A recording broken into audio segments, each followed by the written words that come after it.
The most powerful SoC, a big display with high refresh rate technology, a massive battery with excellent battery life, and a software experience that's awesome. Plus, you also get ecosystem features. Yes, I'm talking about the OnePlus Pad 2. And this year, OnePlus has gone ahead and done it once again with the OnePlus Pad 3. There are some curious changes that OnePlus has made with the tablet, and it's not like a massive upgrade over the OnePlus Pad 2, but it's still one of the best Android tablets that you can buy today. Now, to know why I'm saying that, watch this video till the end. If you're watching me for the first time, I'm Ershad. This is Trakin Tech English, your destination for detailed, incisive gadget reviews.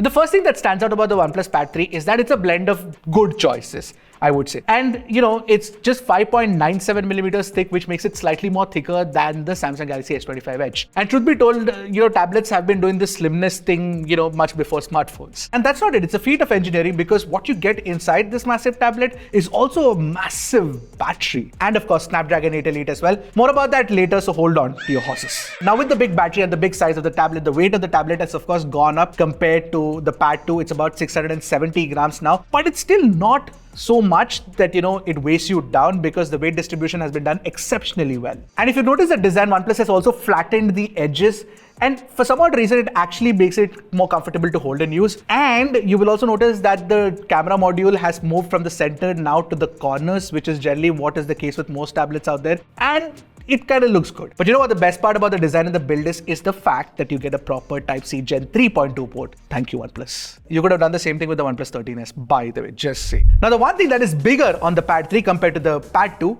is the display. So what you get now is a 13.2-inch display, and you get a refresh rate of 144 Hz as well. And this is still an IPS LCD panel, but the interesting thing about this display is the aspect ratio of 7:5, which it carries forward from the Pad 2. Now, why is the aspect ratio interesting? Because it is well suited for reading content. And if you're somebody like Tanish who loves reading manga on the Pad 3, then you will definitely, enjoy using this tablet. By the way, if you enjoy watching our videos, then don't forget to hit that subscribe button and give us your support. A lot of you watch our videos but not hit the button, so go ahead, do that.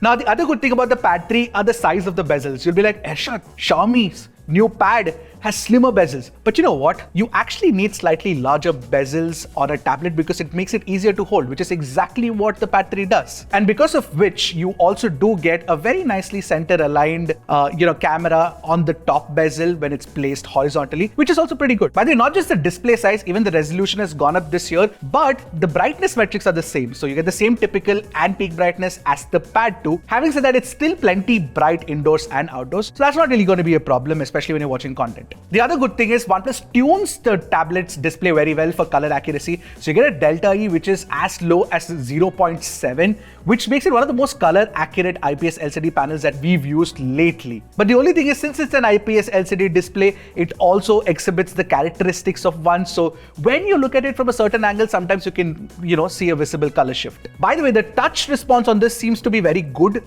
OnePlus claims that it's got an instantaneous touch sampling rate of 540 Hz, which should be helpful when you're gaming, but even otherwise, it's pretty good. Now, this display is Dolby Vision certified, but you do not get Dolby Vision playback on Netflix. You can, of course, download content offline and view it on the tablet, and you will see the HDR performance. Of course, you can play back HDR videos on YouTube. But there is a reason. This time we asked OnePlus, why don't you have DV on Netflix, and why don't you give an update later? And that's when they mentioned that Netflix has very stringent processes for an LCD panel in specific, because with OLED panels it's not as stringent, so therefore to get that certification is difficult, so therefore they don't go ahead with that whole thing.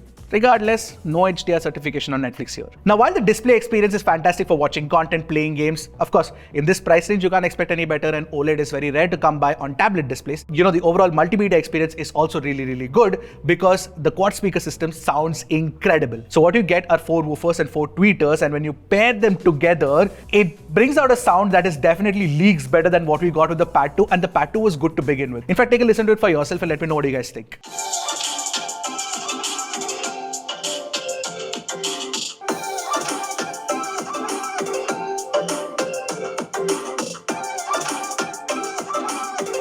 By the way, remember the camera that I mentioned, you can use that camera for face unlock. You do not get any fingerprint scanner, which is something that we've seen in a lot of tablets these days. But I feel like they should have added or embedded that fingerprint scanner with the power button. The other thing is we also did test out our TWS, which supports like LDAC and LHDC codecs, and it works absolutely fine on this, no problem. The support is there. Alright, let's talk about the performance. And the OnePlus Pad 3 of course comes with the Snapdragon 8 Elite, and you get two variants. You get the 12 256GB variant and the 16 512GB variant. And the interesting thing about these variants is that the 12GB variant actually comes with LPDDR5X RAM type, and the 16GB variant comes with LPDDR5T RAM type. Now, X versus T, what's the difference? Just slightly faster RAM speeds. That about, you also do get UFS 4.0 storage, so storage speeds are also pretty fast. Obviously, we ran some benchmarks. Geekbench and Antutu scores are there for you to see on your screen right now, and this is on par with most Snapdragon 8 Elite products that we've tested, mostly smartphones. This is actually the first Snapdragon 8 Elite tablet that we're testing. But the advantage of having so much space is that the heat dissipation and the thermal control is fantastic on this tablet,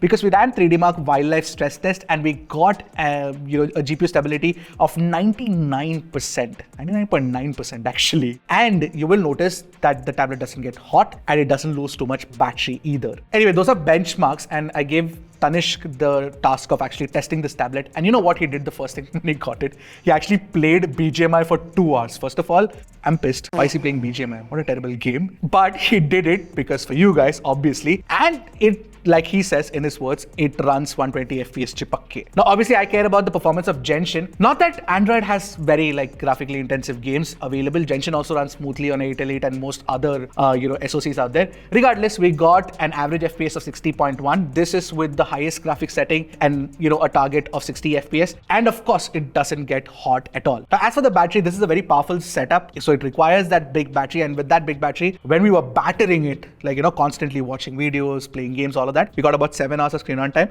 Of course, this can be much higher, say about 9-10 hours, depending on your usage. So if you're just going to be using it for some, school work or office work and, watching some content, then it should run absolutely fine. And what's also impressive is that this tablet, despite having a large battery, actually can charge up from 1% to 100% in 90 minutes, which is what we tested with the 80-watt charger inside the box. Again, performing better than the OnePlus 13s.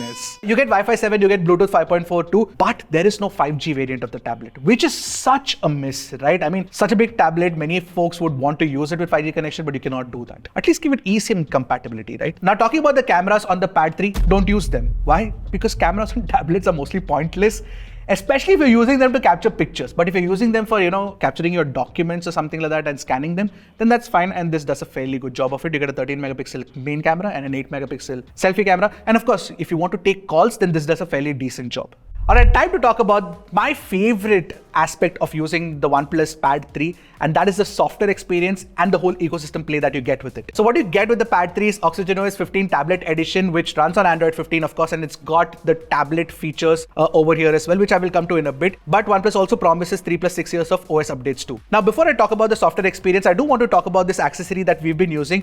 So essentially, this is a keyboard attachment and a stand that you get, and these are two disparate pieces or separate pieces. Now, we asked OnePlus, why don't you have the Apple iPad style of Magic Keyboard where you can, use it on the lap like a laptop, which will be very helpful. They mentioned very clearly that if you do that, then you will lose out on the wireless aspect or the functionality of this, because you can place this tablet anywhere with the stand and you can use the keyboard from anywhere as well. Now, the Magic Keyboard style or the cantilever style of keyboard generally means that you will have to keep your tablet always attached to it, and you can't basically separate out the keyboard and use that separately, which is the reason why OnePlus has gone with this style. By the way, this is one of the nicer tablet keyboard attachments that I've used, because the typing speed's pretty good. It's a membrane keyboard and it's got a fair bit of resistance, but it's not too bad, and it's got decent key travel too. So we like the typing experience, and the key spacing is particularly nice because also you do get like a wider screen, so it's like a wider space that you get for the keyboard too. And very interestingly, there's a specific AI button which when pressed brings up the Gemini functionality, which of course is very similar to the Copilot key on Windows laptops. By the way, there's another accessory that you can use with this Pad 3, and that's the Stylo 2. Yes, the Stylo 3 hasn't come with the Pad 3 this time around. So you can use that accessory, the same accessory that launched with the Pad 2, and you can buy this separately, and it works really well. You've got like 16,000 pressure points as well, and it's one of the nicer styluses that we've used. Alright, now talking about the software experiences, you do get the dock, which is persistent across any app that you use, and you can invoke it from anywhere. And from there, you can put apps in split screen mode and a bunch of things that you can do directly from there itself. And Open Canvas, like you all know, is one of the coolest multitasking implementations implementations that we've seen across software experiences, and OnePlus improves upon that. Say for example, if you're multitasking between two apps and you're just swiping between them, say for example you have Twitter and Docs open, it sometimes suggests that maybe you want to put this in like a split screen and then open up Open Canvas as well, which is damn cool. It is very intuitive. By the way, with Open Canvas, even right now, you can do like 3 split screens, 3 windows in like a split format, and you can add 1 floating window on top of it. With the 8 Elite, it just runs smoothly. There is absolutely no lag anywhere. Now, if you own a OnePlus phone along with the OnePlus Pad 3, then you also get a bunch of ecosystem feature. By the way, to pair it with your tablet, if you just tap your phone on the NFC section of the keyboard, the attachment keyboard that's there, then it will immediately do that, and you can mirror the screen. You even get access to your file dock where you can transfer stuff between these two products. You also do get file sync, and all of this works pretty seamlessly, all right? And you can also make and receive calls with your tablet. This will be plenty handy primarily because the Pad 3 doesn't have any 5G support. You have to use Wi-Fi. But by far, one of the features that we in our office found very useful is OnePlus Connect. And this lets you connect your Apple ecosystem to the OnePlus ecosystem. So all you need to do is download OnePlus Connect on your Mac and connect both OnePlus Pad and Mac together. That way you can access your tablet's files on the Mac, and more importantly, you can even remotely control the Mac as well. It works by sharing your Mac screen to the tablet, and you can control it through the tablet's keyboard and mouse. And of course, any software experience in 2025 will be incomplete without mention of AI, and there are a bunch of AI specific features that you can do with Oxygen OS phones, and now you can do that with the tablets as well. Basically, you've got AI summary, you've also got the AI writing tools that we kind of enjoyed using on, if it's a little bit like Apple Intelligence, but still we enjoyed using it on the OnePlus Pad as well. You've got AI Speak, which basically,